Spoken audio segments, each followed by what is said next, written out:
technically like I'm like the best tattooer or anything like that. It's just you know, it's more just drawing for me and stuff like that. I'm trying to do clean lines, things like that. But for these pieces, I'm really just trying to make it the best I can for what I see. Yeah.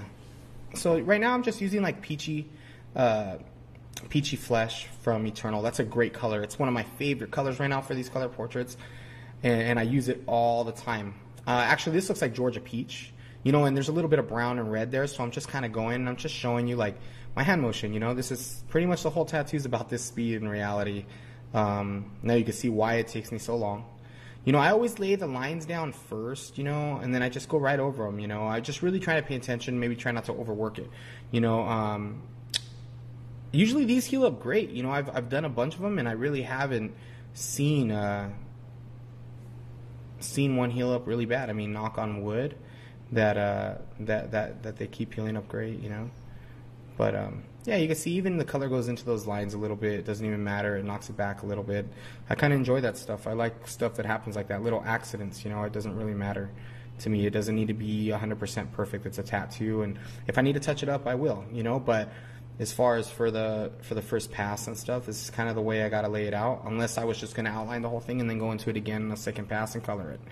But either way, I'd have to go over the lines. You know, I could do the line work at the end, do the whole portrait, but it really wouldn't work the same.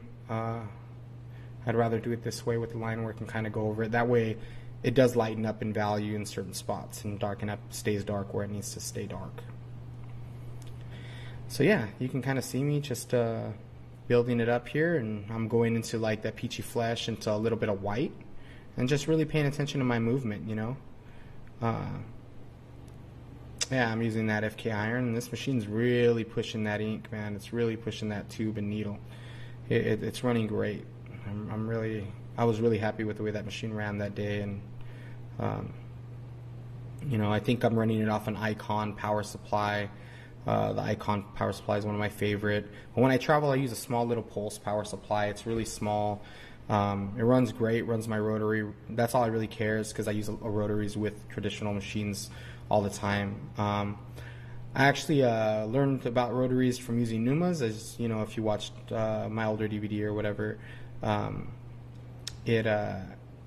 used Numas with it, and it was good, you know. But I just wanted to show you guys, you know, what I usually use is coils and you know, some rotaries. That's usually what I use every day, and I love them, man. I love my coils and I love my rotaries a lot, and Numas are awesome too.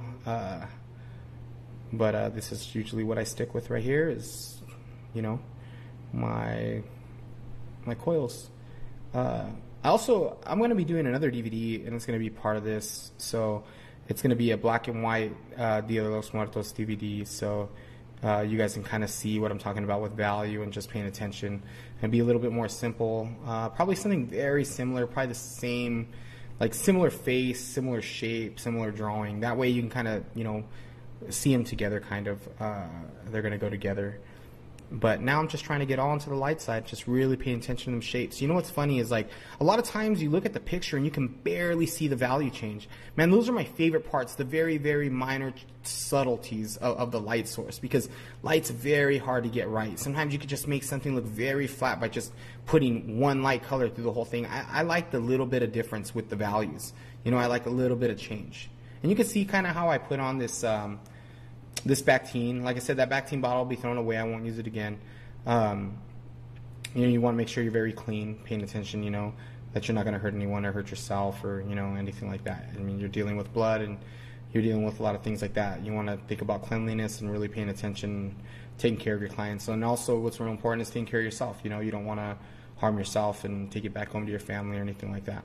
So it's really important. We are dealing with blood, and, you know, you really gotta respect that.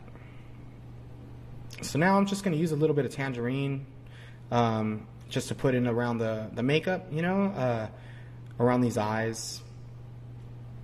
You know, I'm using an 8 round right here. I'm using that shag-built rotary. It's an awesome rotary. Runs really slow, has a good punch to it. It's really strong. It's a strong machine. If you turn it up, that thing is going to pound that stuff in there. But I tend to run it really low, really soft, just enough so I can move real slow and just slow